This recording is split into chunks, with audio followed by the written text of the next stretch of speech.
cái nhìn hoa nó về nè anh mà ông tổ lâu nè ai thể thế là mua là min chân tiệt hala min gì là va hey pakhat mà vui mù tu rom lâu ra rằng sẽ nó sát tắc này chân tu cái này lâu nè hi bây đón thác khóc mày mà là cho căn thu này xí lâu khu người ta khu anh sẽ là này nuôi mấy hey ngày nào ông lâu rang hey dầu vét cái này hi buổi thác khóc mày sao dù thì ngày nào ông xí là vậy lẽ về ngày nó bom chuông lâu á hey thì hiền thật về té lú nè nó bụ căn lom về xin mà lè ngày nó hi ốm lâu vậy nè buổi thác khóc mày bu vui mu tu rom to lo ngày nào ốm lâu re anh tin nghe món này thì em nè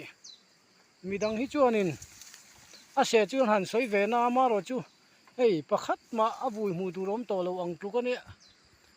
cái này chu thì ngày nào ốm lâu sẽ phải nè điệu chiang tắc cái này buổi thác khóc mày bây đón thác cái này hi hey vậy mìm đi xe ôm bốc xí lâu vậy mìm pon ấy giờ là bu sẽ ngày nào ôm lâu anh thể thil chân chia nè ngày nào ôm lâu ra đang thực hiện ấy phải với cái hay buổi khác ta cái này thì ngày nào ôm lâu mình đang po hiện là hệ tụ đến này chôn hẹp một rau ạt mía rau hay cái này chú thì pakhat mà chân tụ cái này to lâu chú vàng chuan tụ này khác chuan in mía hu nè anh này lâu chuan sẽ về palang châu hey pakhat mà vui mu tu kan nei to love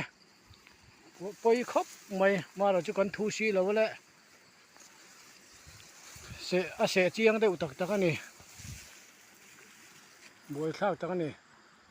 buổi thak tak ani ringot mai ni so hey phải vek nga anh min om to lo re rang ara po om to lo